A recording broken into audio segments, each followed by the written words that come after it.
나훔 2장입니다. 1절 4절 1절에 파괴하는 자는 메대와 바벨론 연합군을 가리킵니다.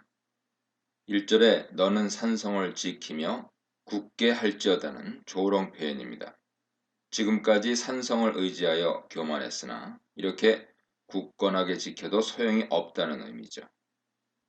2절은 2장 1절로 4절에서 니느웨 멸망을 다루며 파괴하는 자가 공격하는 상황을 묘사하는 맥락과는 어울리지 않아 보입니다.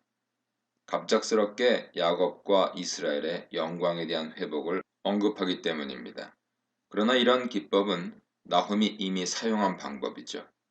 앞서 1장 12, 15절에서 유다에 대한 구원 신탁을 다루는 단락 가운데 1장 14절에서 니느웨 멸망을 언급함으로써 유다 구원이 니느웨 멸망과 대조된다는 것을 보여주었듯이 여기서도 역시 니느웨 멸망을 다루는 맥락에서 이스라엘 회복을 대조해서 둘 사이에 밀접한 관계를 부각시키고 있습니다. 즉 나훔서는 주로 니느웨 멸망에 대한 예언이지만 이 니느웨 멸망이 유다에게 무슨 의미가 있는가 염두에 두고 있다는 것을 알 수 있습니다. 2장 상반절에 야곱과 이스라엘의 영광을 회복한다는 표현은 궁극적으로 니느웨 멸망이 이스라엘의 회복을 위한 것임을 밝히는 표현입니다. 이는 이라고 이유를 밝히는 표현에서도 분명하게 드러납니다. 니느웨 멸망이 이스라엘의 영광을 위한 것이라는 의미죠. 유다가 디글랏 빌레셀 3세 이후 오랫동안 아수르 영향 아래 있으면서 괴로움을 당했던 것은 하나님께서 힘이 없어서 그런 것이 아닙니다. 하나님께서는 노하기를 더디하셔서 진노하기를 늦추신 것뿐이죠. 그러나 이제 니느웨 멸망을 통해서 하나님께서 역사의 주권자 되심을 보여주실 것입니다. 북이스라엘을 멸망시킨 아수르가 승승장구함으로 마치 하나님께서 침묵하고 부재하신 것 같은 상황 가운데 유다는 니느웨 멸망을 통해 역사하실 하나님 앞에 돌아오라는 하나님의 무언의 목소리를 들어야 할 것입니다. 한편 야곱과 이스라엘이 각각 무엇을 지칭하는지에 대해 의견이 나뉘지만 같은 대상을 표현한 것으로 볼 수 있습니다. 이사야 44장 1절 참조하세요. 2절 하반절에 이는으로 시작하는 표현은 니느웨의 기구한 운명을 드러냅니다. 약탈하며 땅을 넓혔던 아수르가 이제 약탈당하는 신세가 될 것입니다. 포도나무는 유익을 주는 나무로 풍요를 대변하는데 포도나무 가지를 없이 하였습니다 하는 표현은 니느웨의 풍요가 제거됐다는 것을 의미하죠. 3, 4절은 다시 파괴하는 자가 니느웨를 약탈하는 모습을 묘사합니다. 공격하는 병사와 병거에 대한 묘사는 그들이 얼마나 훈련이 잘 되어 있고 정비가 잘 되어 있는지 드러냅니다.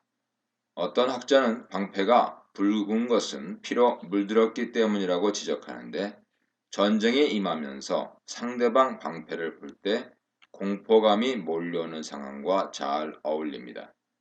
또한 에스겔 23장 14절 이하에서 바벨론 군사들이 붉은 옷을 입었다고 묘사되는데 나훔이 아수르를 공격하는 군대가 바벨론 군사임을 염두에 두었다 유추할 수 있습니다. 이처럼 주도면밀하면서도 위험있게 공격하는 군대 앞에서 니느웨는 절망하지 않을 수 없었을 것입니다. 니느웨는 주전 612년 메대와 바벨론 연합군에 의해 멸망하는데 멸망하는 시기가 가까워 왔을 때는 이미 국력이 쇠한 때이기 때문에 이런 멸망의 선포가 의미 없었을 것입니다. 아마도 니느웨는 강대국으로서 여전히 건재하고 유다는 북이스라엘을 멸망시킨 니느웨를 보며 여전히 하나님 역사를 의심하는 상황에서 이런 메시지가 전해졌을 것입니다. 그렇다면 마치 눈앞에서 니느웨가 약탈당하는 것 같은 상황을 생생하게 묘사하는 것은 하나님의 약속이 이루어질 것을 확신한다는 것을 의미하죠. 선지자를 통해 이 내용이 전달될 때 유다는 어떻게 반응해야 하겠습니까? 당연히 현실을 본다면 의구심이 들겠지만 역사를 주관하시는 하나님을 믿고 하나님께 돌아와야 할 것입니다. 이것이 바로 니느웨가 약탈당하는 모습을 생생하게 묘사하는 이유입니다. 5절 9절입니다. 1, 4절에 파괴하는 자가 침략해 올 때 5절 9절은 그 앞에서 니느웨가 어떻게 공격당하는지 묘사합니다. 그가 그의 존귀한 자들을 하는 표현은 누구를 지칭하는지 모호합니다. 앞의 문장에 속할 수도 있고 니느웨가 공격당하는 상황을 묘사하는 것에 속할 수도 있습니다. 후자로 본다면 그는 아수르 왕을 가리키고 존귀한 자들은 군 장교나 고위직을 가리킬 것입니다.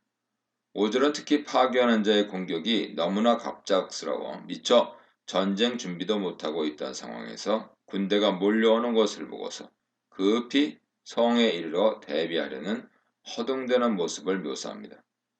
6절의 강들의 수문은 니느웨 성을 보호하는 역할을 했으나 이런 것도 소용없게 되었다는 것을 보여줍니다. 성 안을 쳐들어왔을 뿐만 아니라 왕궁이 소멸되기까지 합니다. 7절의 정한대로라는 표현은 니느웨의 멸망이 우연한 사건이 아니라 이미 하나님의 계획에 포함됐고 결정된 일이었으며 따라서 니느웨의 멸망에 대한 예언은 확고하여 변기할 수 없는 예언이라는 것을 가리키죠.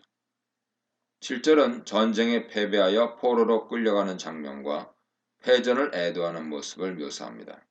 8, 9절은 니느웨의 역전된 상황을 풍자적으로 묘사합니다.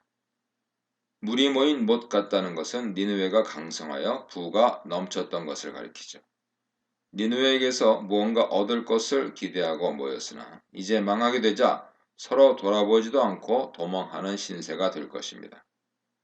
9절에서도 비슷한 내용이 나오는데 저축한 것이 많으나 이제 망하여 약탈당하는 상황을 예언하고 있습니다. 지금은 강대국이라고 교만하여 우쭐대지만 자신들이 약탈한 상황 그대로를 당하면서 니느웨 신세가 역전될 것입니다. 이는 현재 상황이 정당성을 보장하지는 않는다는 것을 보여주죠. 지금 풍요롭게 복을 누리는 것 같더라도 중요한 것은 하나님의 언약에 충실하며 순종하느냐에 달려있다는 것이며 이것은 니느웨뿐만 아니라 유다에게도 중요한 메시지가 됩니다. 또한 그리스도인에게도 하나님과의 관계에 중요한 의미를 던져줍니다. 12절입니다.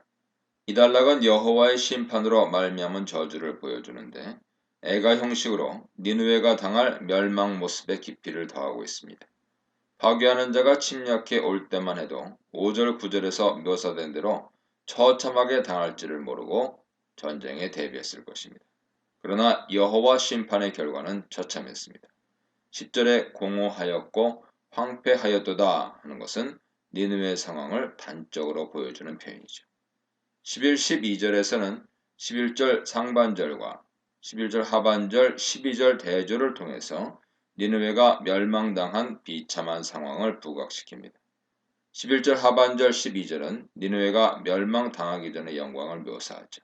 마치 숫사자가 사냥하듯 주변 나라를 침략하고 그 전리품을 챙겨 자신의 성을 풍요롭게 했었고 자신을 두려워하지 않는 나라가 없었습니다. 그러나 그 사자굴과 사자가 흔적조차 없을 정도가 됐습니다. 13절입니다. 니느웨 멸망에 대한 결론적인 선언인데요. 파괴하는 자를 통해 니느웨를 멸망에 이르게 한 것은 우연한 사건이 아니라 하나님의 주권적인 역사이며 하나님께서 역사의 주권자가 되신다는 사실을 분명히 합니다. 내가 내 대적이 되어는 니느웨를 멸망시킨 주체가 여호와이심을 분명히 하고 있습니다. 이 문단에서는 파괴자가 파괴당함, 난공불락의 요새가 무너짐, 번영의 도시가 황무하게 됨에 대해 묵상해 보시기 바랍니다.